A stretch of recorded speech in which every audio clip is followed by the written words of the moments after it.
Hello, all, and welcome to Film Relic.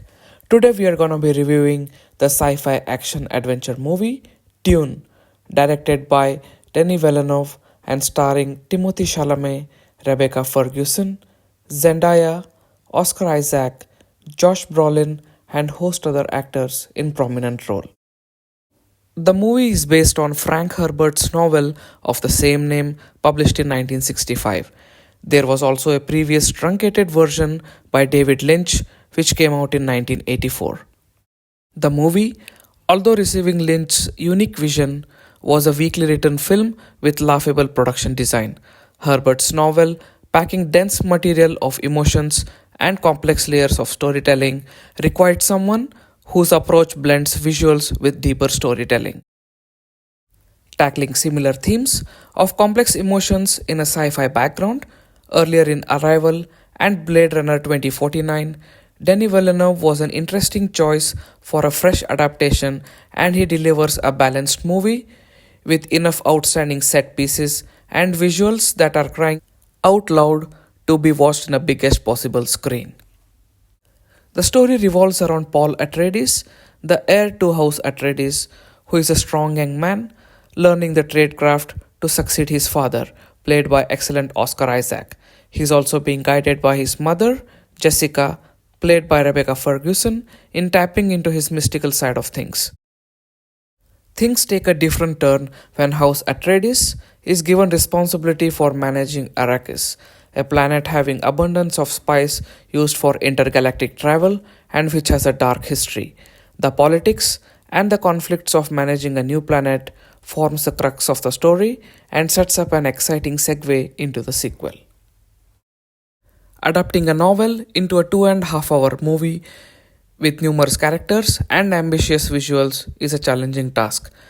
Writers Eric Roth, Denis Villeneuve, and John Spates manage it skillfully by not making it an information overload.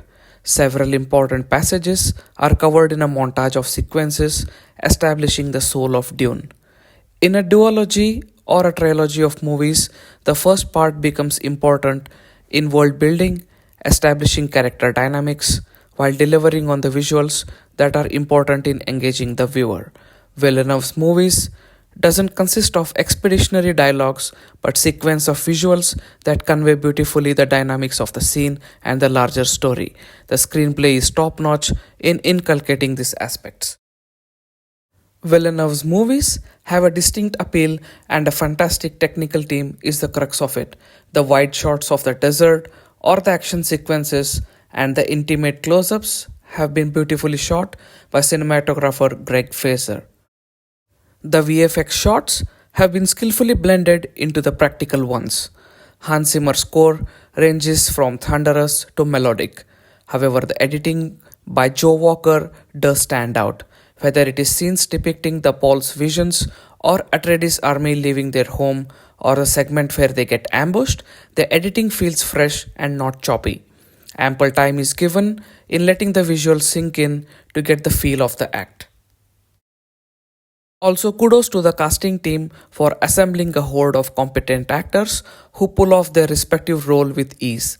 Jason Momoa as Duncan Idaho brings his charm in the little role that he has. So are Dave Bautista and Stellan Skarsgård for being equally menacing.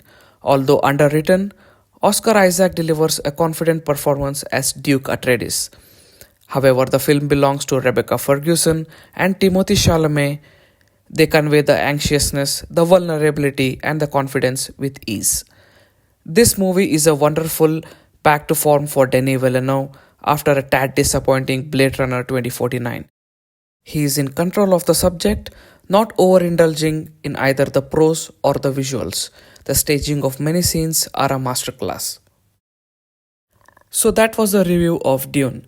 Thank you for watching the video and see you next time.